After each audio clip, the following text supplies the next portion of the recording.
A police captain broke my son's spine with a baton for skateboarding near his car. Paralyzed from the waist down.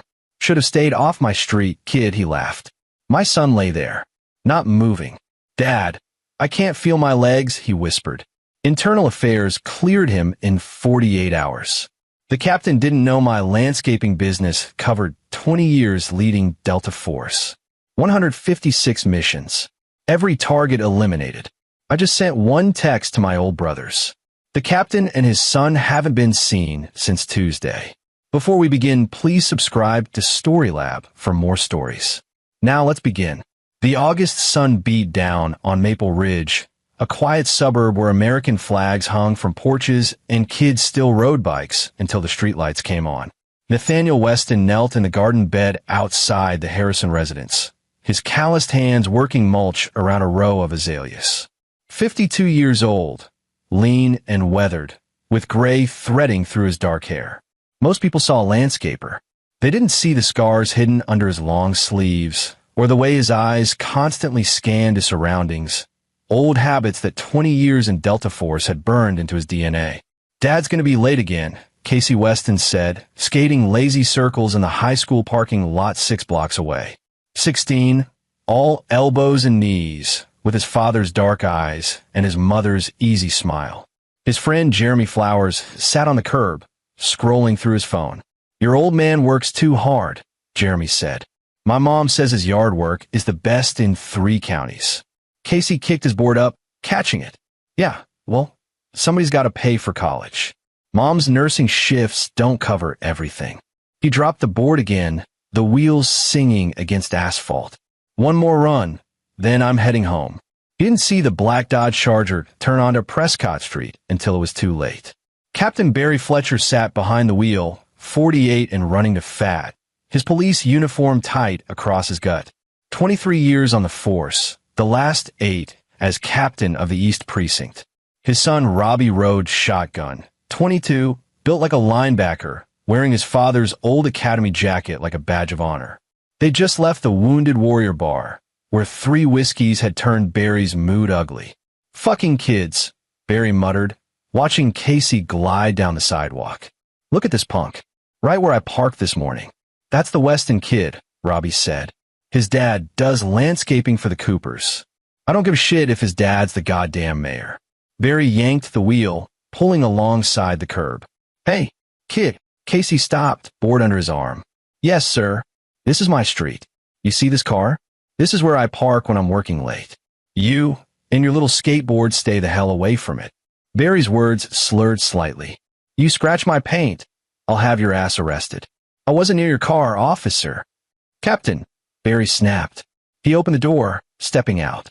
6'2", 220, with a baton in his hand. It's Captain Fletcher. And when I tell you something, you say yes, sir, and you do it. Casey took a step back. I'm sorry, sir. I'll skate somewhere else. Too late for sorry. Barry advanced, baton tapping against his palm. Kids today, no respect. No discipline. Jeremy was running now, phone out, already dialing. But it happened too fast. The first swing caught Casey across the shoulders, driving him to his knees. The boy's skateboard clattered away. Dad! Casey's voice cracked with pain and confusion. I didn't do anything. The second swing came harder, a vicious downward arc that connected with Casey's spine at the base of his skull. The crack echoed off the buildings. Casey crumpled, face first onto the asphalt, his body unnaturally still. Should have stayed off my street, kid. Barry laughed, breathing hard. Robbie stood frozen by the car, his face pale. Dad, what the fuck? Shut up. Get in the car. Casey lay there, his eyes open but unfocused. We tried to move. Nothing happened. No legs. No feet. Just a spreading coldness and the taste of blood in his mouth. Dad, he whispered, not to the man walking away, but to the father he needed. I can't feel my legs. Jeremy reached him seconds later, tears streaming, his call to 911 already connecting. Nathaniel was loading equipment into his truck when his phone rang. Jennifer. His wife never called during work hours unless it was important. Nate. Her voice was glass-breaking. It's Casey. You need to get a county general. Now. The world narrowed to a tunnel. Nathaniel didn't remember the drive, just the fluorescent lights of the ER, Jennifer's tear-streaked face, and a doctor with kind eyes delivering words that felt like bullets. Severe spinal cord injury. T6 vertebra. The impact caused immediate swelling and bruising to the spinal cord. We've stabilized him, but... Dr. Virginia Hansen paused, choosing her words carefully. The paralysis is likely permanent. From the waist down, Jennifer collapsed into a chair. Nathaniel stood very still, the way he'd learned to stand when an IED went off and the world stopped making sense. Ow! One word. Flat and hard. A police baton, the doctor said quietly. The EMTs said there was an altercation with an officer. Casey was awake when they let them in. Pale, small in the hospital bed, tubes and monitors turning him into something fragile.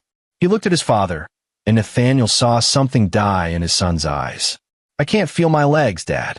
Casey's voice was hollow. I can't move them. Nathaniel took his son's hand. Squeezed. I know, buddy. I know. I didn't do anything wrong. I was just skating. He said I was near his car, but I wasn't. I swear I wasn't. The words tumbled out in a rush, desperate to be believed. He hit me. Why did he hit me? Jennifer was sobbing now.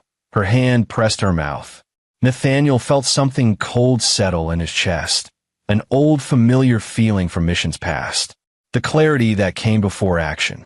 Who hit you, Casey? Captain Fletcher. Barry Fletcher. Jeremy saw everything. He filmed some of it. By midnight, the hospital room had filled with people. Jeremy and his mother, Taylor Flowers, who confirmed everything. 2 detectives from Internal Affairs, Calvin McCann and Stacy Elliott, taking statements with the kind of careful neutrality that made Nathaniel's jaw clench. A lawyer Jennifer's sister had recommended, a sharp-eyed woman named Luz Rollins. We have video evidence, Luz said, her laptop open. Jeremy's phone. You can see Captain Fletcher strike Casey twice. The second blow is clearly to the spine. Detective McCann watched the footage without expression.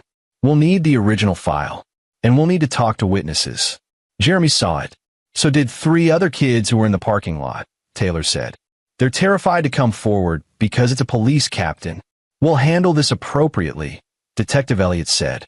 But her eyes said something different. They said, this is going to disappear. 48 hours later, Internal Affairs released their findings. Nathaniel sat in the hospital cafeteria with Luz, reading the report that cleared Barry Fletcher of any wrongdoing. Justifiable use of force, Nathaniel read aloud. The officer perceived a threat when the suspect made aggressive movements toward his vehicle. The use of the baton was within department guidelines. It's bullshit, Luz said. We have video. Video they've somehow determined is inconclusive due to angle and lighting. Nathaniel's voice was calm, but his hands shook slightly. Casey was 16 years old, 5'9", and holding a skateboard. What threat? Barry Fletcher's brother-in-law is Deputy Chief Ronald Brewer. His cousin is on the police union board. The mayor's chief of staff is his college roommate. Luz closed her laptop. The system is protecting him. What are our options? Civil suit. We can file against the department and Fletcher personally. But honestly, it'll take years, and the city will bury us in motions. They have resources we don't. Best case scenario, we settle for medical expenses and they admit no wrongdoing. Nathaniel nodded slowly. Thank you for being honest. I'm sorry I don't have better news. But I'll fight for Casey as hard as I can. After she left, Nathaniel sat alone with his coffee growing cold. He thought about Casey learning to walk again in physical therapy, except he'd never walk again. He thought about his son's future, the dreams now unreachable. College baseball scholarship gone.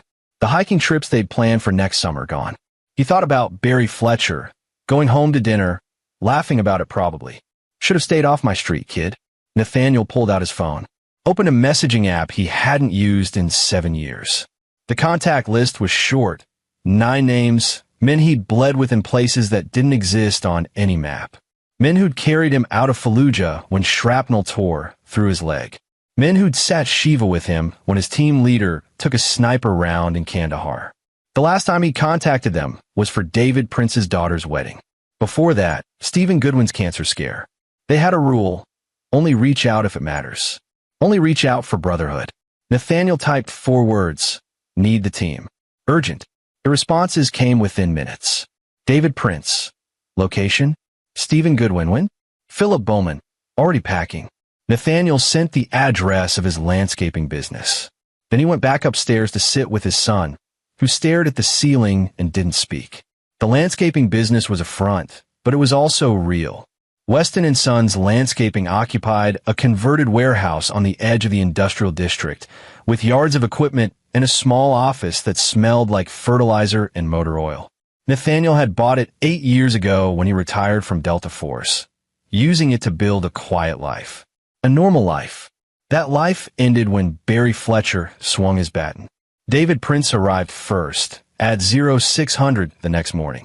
54, built like a fireplug, with silver stubble and a handshake that could crack walnuts. He'd been Nathaniel's second-in-command for 12 years, the one who'd talk him down when missions went sideways and body counts got complicated. Nate, no wasted words. Tell me. Nathaniel told him. Everything. Casey skateboarding. Fletcher drunk on power and whiskey. The baton. The paralysis. Internal affairs clearing it in 48 hours. David's expression never changed, but his hands curled into fists. The kid, 16. Good grades. Never been in trouble. He was just skating, David. And the cop. Protected. Connected. Untouchable through legal channels. David nodded once. Who else is coming? Stephen and Philip confirmed. Might hear from others. By 1,000 hours, they had 4. Stephen Goodwin, 56, former team medic, now a physician's assistant in Tucson. Philip Bowman, 49, demolitions expert, currently running a construction company in Nevada. And Sydney Sanders, 51, communications specialist, who'd left Delta to work cybersecurity for a private firm. They sat in the warehouse office, coffee brewing, and looked at Nathaniel with the same question in their eyes. What do you need? Intel first, Nathaniel said. He'd pulled up files on his laptop, everything publicly available about Barry Fletcher. Service record, home address, known associates, daily patterns. I need to know everything about this man. His routines, his vices, his pressure points. And I need to know about his son. His son, Philip asked. Robbie Fletcher, 22. He was in the car when it happened. He watched his father cripple my boy and did nothing. Sydney leaned forward. What are we talking about here, Nate? Scare tactics? Legal pressure? Or are we talking about the old days? The old days. Targeted eliminations.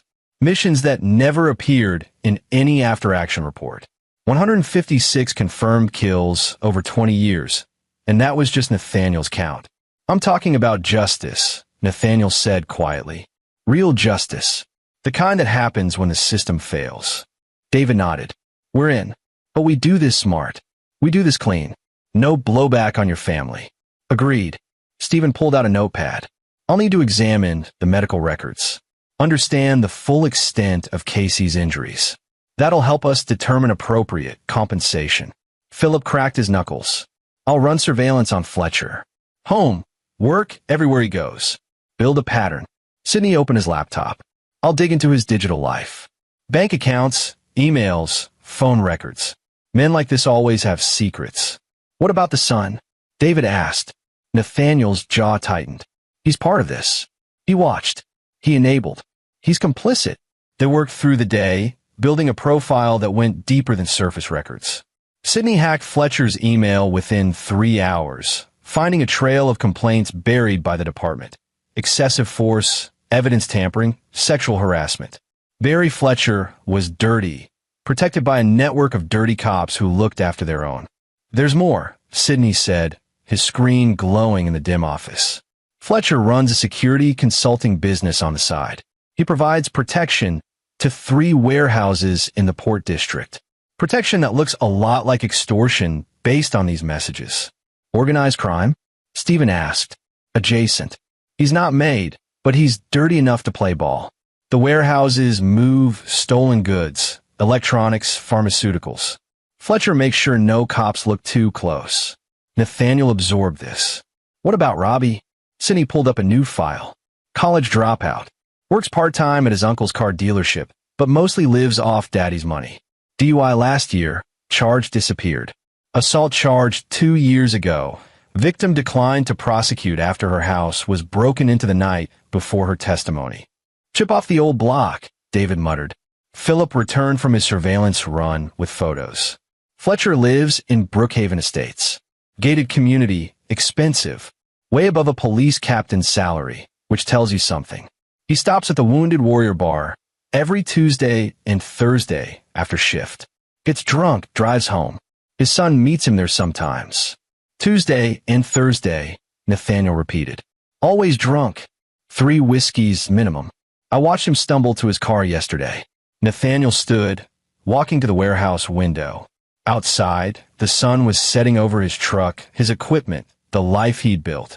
He thought about Casey, learning to use a wheelchair, learning to live with what Barry Fletcher had taken from him. We have 72 hours to finalize a plan, Nathaniel said. Then we move. His team nodded. No questions. No hesitation. This was what they did. This was who they were. Delta Force had taught them to eliminate threats. Barry Fletcher and his son were threats. The mission parameters were simple. Make them disappear in a way that sent a message, but left no trace. Nathaniel had 156 successful missions behind him. This would be 157. Jennifer found him in Casey's room that night, sitting in the chair beside the bed. Their son was asleep, medication keeping the pain at bay. She looked exhausted, her nurse's scrubs wrinkled from a double shift she'd picked up to cover future medical bills. The lawyer called. Jennifer said softly, "The civil suit is going nowhere. The city offered $50,000 for medical expenses if we sign an NDA. $50,000. Nathaniel's voice was flat. Casey's going to need modifications to the house. A wheelchair-accessible vehicle. Years of physical therapy. $50,000 won't cover 6 months. I know. She sat on the edge of Casey's bed, touching their son's hair. But she says it's the best we'll get. Fletcher's untouchable. Nobody's untouchable. Jennifer looked at him, really looked at him, and Nathaniel saw her remember who he'd been before the landscaping business, before the quiet suburban life. She'd been married to Nathaniel Weston, Delta Force operator, for 8 years before he retired. She'd lived through the nightmares, the long deployments, the phone calls that came at 0300 telling her he was alive, but his team had taken casualties. Nate, she said carefully, what are you planning? I'm planning to make sure our son gets justice. Legal justice? He didn't answer. Jennifer's hand shook slightly. I'm a nurse. I take an oath to do no harm. But I'm also a mother, and that man destroyed our son's life because he was drunk and angry and could. So I'm going to ask you one question, and then I'm never going to ask again. Okay, can you do this without it touching Casey? Without it touching us? Yes. She nodded slowly. Then I'm going to go make coffee. And when I come back, we're going to talk about physical therapy options and college funds. And whatever else happens, I don't know about it.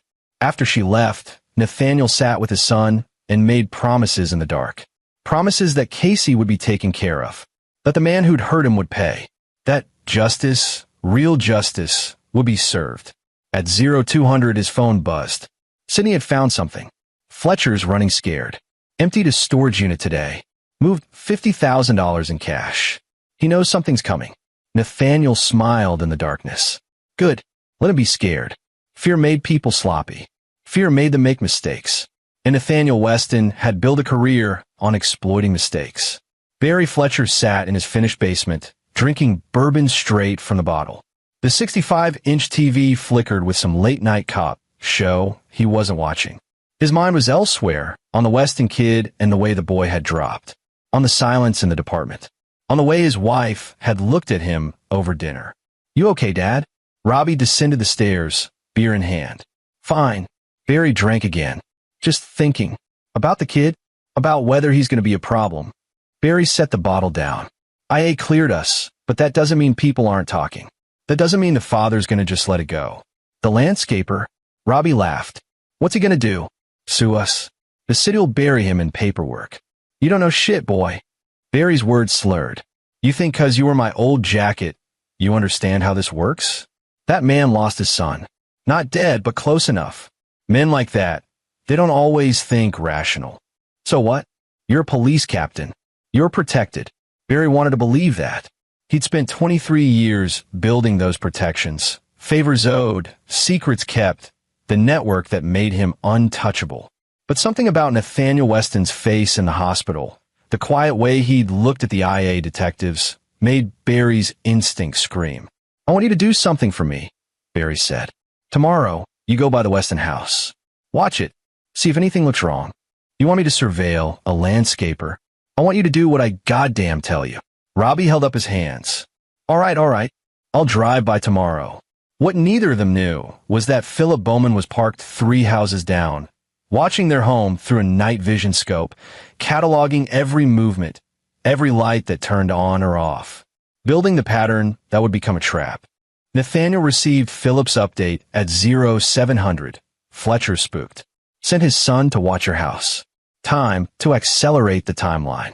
The plan was coming together. Not the quick, violent strike of Delta Force missions, but something more elegant.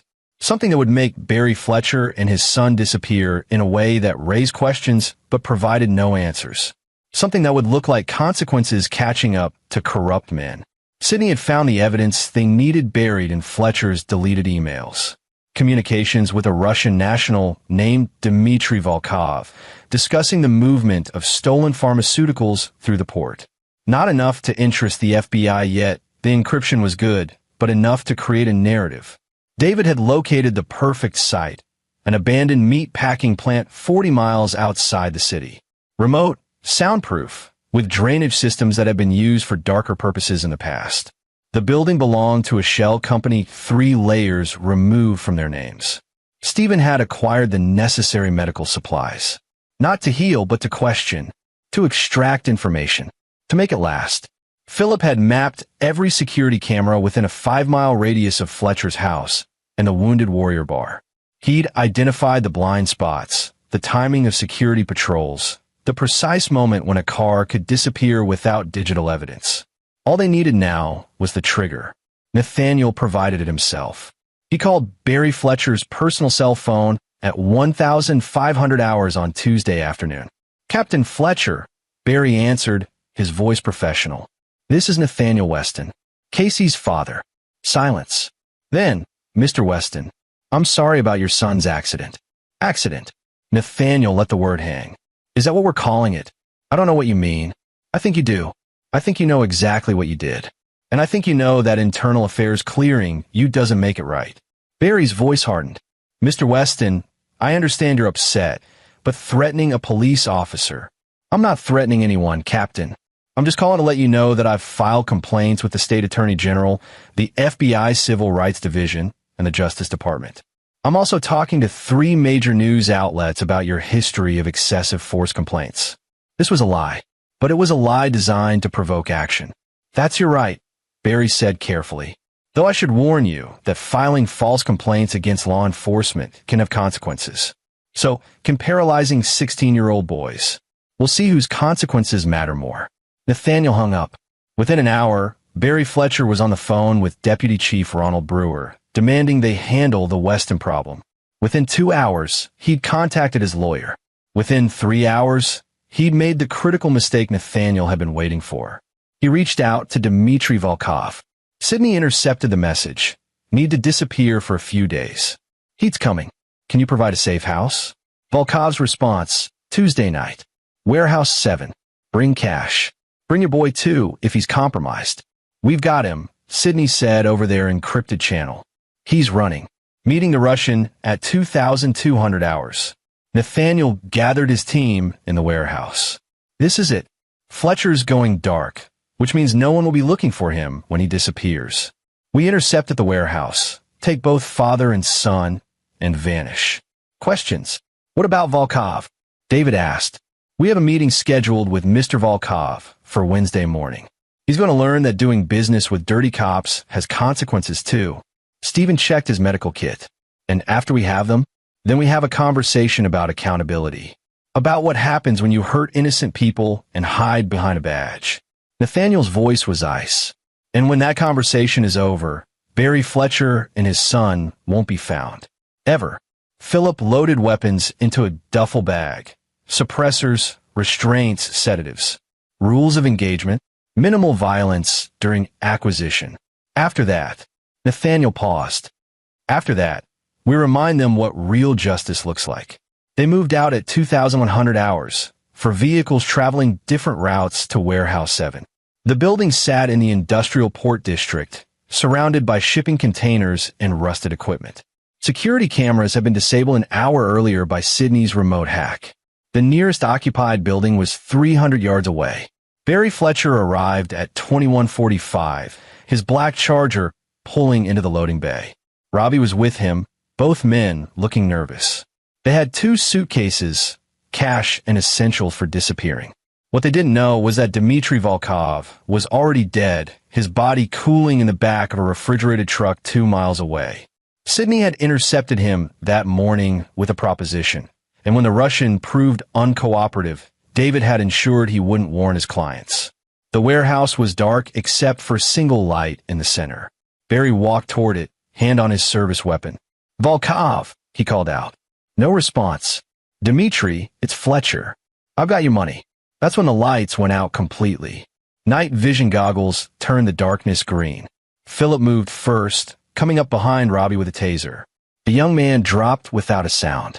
David tackled Barry before he could draw his weapon, driving him face first into concrete. "Don't move," David hissed. "Don't make a sound." They zip-tied both men, gagged them, and loaded them into a panel van within 90 seconds. Professional. Efficient. No wasted motion. As they pulled away from the warehouse, Nathaniel looked at Barry Fletcher's terrified eyes in the rearview mirror and felt nothing. No satisfaction. No anger. Just the cold clarity of a mission in progress. The real work was about to begin. The abandoned meat packing plant had been repurposed into something else. In the main processing room, where cattle had once been butchered, now sat 2 chairs bolted to the floor. Medical equipment lined one wall. Tools lined another. The drainage system still worked perfectly. Barry and Robbie Fletcher woke to fluorescent lights and the smell of disinfectant. They were strapped to the chairs, hands and feet immobilized. Their gags had been removed. "What the fuck is this?" Robbie screamed. "Do you know who my father is?" Nathaniel stepped into the light. He wore black tactical gear, no identifying marks. His face was calm. Behind him stood 3 other men, similarly dressed. Barry recognized him immediately. "Weston, Captain Fletcher, we're going to have a conversation. You're making a huge mistake. I'm a police captain. You can't." "I can." Nathaniel pulled up a chair, sitting facing them. "See, that's the thing about justice. Real justice doesn't care about badges or connections. It cares about accountability." "You're insane," Barry spat. "You'll never get away with this." "Won't I? Let's examine the evidence. You and your son disappeared Tuesday night while meeting with a known criminal to flee investigation. Your phone's last pinged at a warehouse connected to Russian organized crime. There's no body, no ransom demand, nothing to suggest anything other than you ran afoul of your criminal partners." Sydney stepped forward with a laptop, showing them their own deleted emails. The communications with Volkov. The arrangements for moving stolen goods.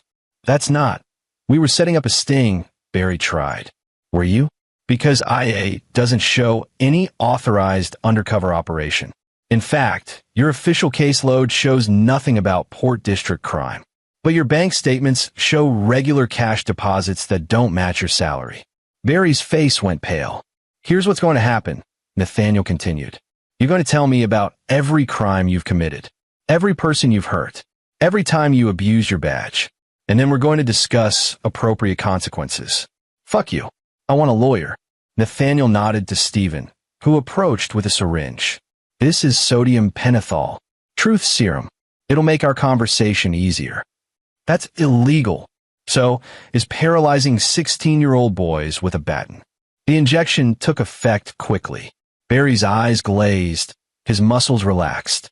What followed was 6 hours of confession, beatings covered up, evidence planted, witnesses intimidated. A career built on violence and corruption, protected by a system that refused to police its own. Robbie listened to his father confess, his own face growing paler. He'd known his father was dirty, but hearing the details, the number of lives ruined, the people hurt, made him realize the monster he'd been protecting. "What about you?" Nathaniel turned to Robbie. "You watched your father beat my son. You did nothing." "I was scared," Robbie whispered. "Scared. My son was scared too when your father's baton broke his spine. He's 16 years old, and he'll never walk again. Because your father was drunk and angry, and you were too scared to stop him." Tears ran down Robbie's face. "I'm sorry. I'm so sorry. Sorry doesn't fix spinal cords." Nathaniel stood. "But maybe consequences will teach you what your father never did. That actions have prices." What happened next took 3 days. Not torture in the traditional sense, but re-education.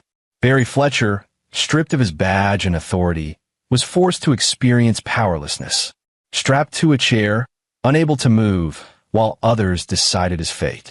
The same helplessness Casey felt every day in his wheelchair. Robbie was given a choice: face the consequences with his father, or earn redemption by testifying to everything he'd witnessed over the years. At first, he chose loyalty, but as the hours passed and he watched his father's facade crumble, something changed. The man he'd worshipped revealed himself as a coward who begged for mercy, but had shown none to others. On the third day, Robbie agreed to cooperate. Sydney had prepared a dead man's switch, a cache of documents and recordings that would auto-release to media outlets and federal authorities if they didn't check in every 48 hours. Insurance, in case someone came looking. But no one did. Barry Fletcher had too many enemies, too few real friends. His disappearance was noted, investigated briefly, then filed away as another dirty cop who'd fled justice, especially when evidence of his crimes began appearing in strategic locations. The warehouse where they'd vanished yielded traces of his DNA, along with evidence of the drug trafficking operation. The FBI opened a case. Barry's partners in the department suddenly had no memory of ever working closely with him. Robbie Fletcher reappeared on the 7th day, walking into FBI headquarters with a lawyer and a story about being kidnapped by his father's Russian contacts, escaping while Barry was executed for double-crossing them. He had just enough details to be credible, just enough trauma to be believed. He also had recordings, made by Sydney, but attributed to Barry's own paranoia of his father's crimes. The FBI was very interested in those recordings. As for Barry Fletcher himself, he made his final contribution to society in the foundation of an abandoned quarry 40 feet down, encased in concrete. No ceremony, no words, just the mathematics of weight and depth, and how long it takes for a body to become geology. Casey Weston came home from the hospital 3 weeks after his father's last landscaping job. The house had been modified, ramps installed, bathroom renovated, bedroom moved to the first floor. The bills were paid through a mysterious settlement that Jennifer didn't question too closely. Nathaniel was there, helping his son navigate the wheelchair through their front door for the first time. Casey looked up at his father, and something unspoken passed between them. "Did you hear about that police captain?" Casey asked.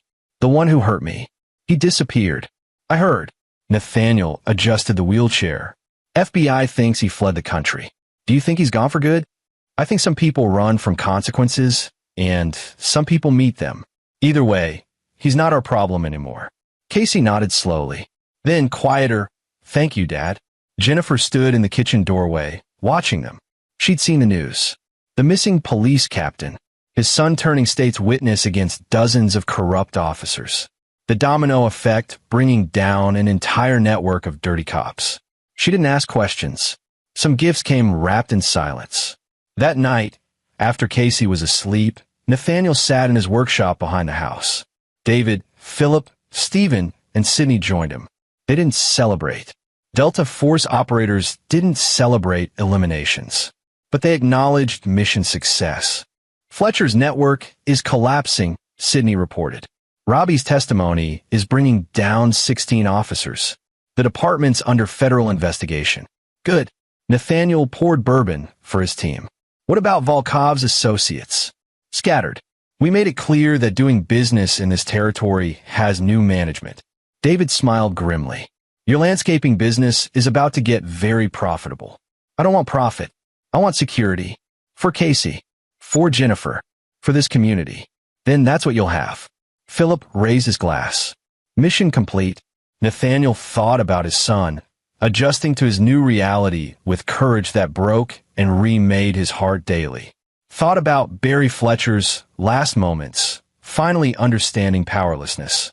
Thought about justice, not the kind courts delivered, but the kind that actually balanced scales. Mission complete, he confirmed. They drank in silence. Brothers who'd seen darkness and become it when necessary, then walked back into the light. 6 months later, Casey wheeled himself into the high school gym for his first day back. The stairs didn't bother him as much anymore. Neither did the whispers. He learned from his father that strength came in many forms. Jeremy Flowers met him at the entrance, a genuine smile on his face. "Welcome back, man. Good to be back." Casey maneuvered through the crowd with practiced ease. "How's the skating?" "Not the same without you. But I've been filming a lot. Thinking about making a documentary about accessibility in action sports." "Yeah? That's cool." In his pocket, Casey carried a news article. The headline read, "Whistleblower testimony leads to largest police corruption indictment in state history." Robbie Fletcher's face stared from the photo. Older now, haunted but alive. Casey had complicated feelings about Robbie. The man had watched him get hurt, but he'd also exposed the truth that brought down dirty cops across 3 precincts. Was that redemption? Casey didn't know, but it was something. His father had taught him that some questions didn't have easy answers. Nathaniel Weston knelt in the garden bed outside the Harrison residence, hands in soil, building beauty from dirt. To most people, he was just a landscaper. Reliable, quiet, maybe a little distant. But the smart ones, the ones who paid attention, saw something else. They saw a man who'd lost something but refused to be broken by it. They saw a father who'd do anything for his son. They saw someone who understood that justice sometimes required more than laws and badges. The corrupt feared him now, in ways they couldn't articulate. There were rumors, whispers in police bars about the Fletcher incident, about how thoroughly the network had collapsed, about the precision of it all. No one could prove anything. No connection existed between a landscaping business and a missing police captain.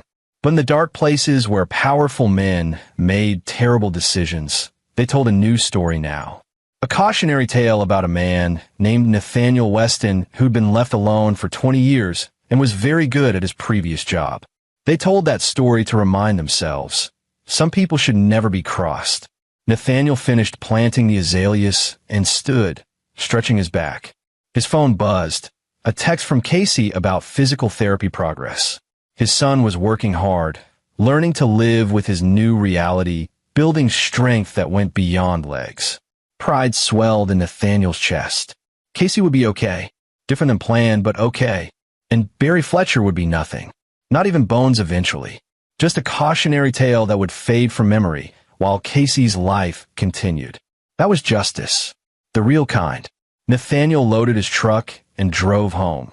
Past the high school where his son was reclaiming his life, past the police station where new leadership was cleaning house, past the ordinary streets of an ordinary suburb where extraordinary things had happened and left no trace. He pulled into his driveway as the sun set. Jennifer waited on the porch, a smile on her face. Casey's laughter drifted from inside where he was video chatting with friends. Normal life. The kind Nathaniel had fought 157 missions to protect. The last mission had been different. Personal. But like all the others, it came down to simple mathematics. Threat identified, threat assessed, threat eliminated. Nathaniel Weston went inside to have dinner with his family, closing the door on the past and walking into the future, where his son would thrive, where justice had been served, and where some secrets stayed buried in concrete and silence forever. This is where our story comes to an end. Share your thoughts in the comments section. Thanks for your precious time. If you enjoyed this story, then please make sure you subscribe to this channel. That would help me a lot. Click on the video you see on the screen, and I will see you there.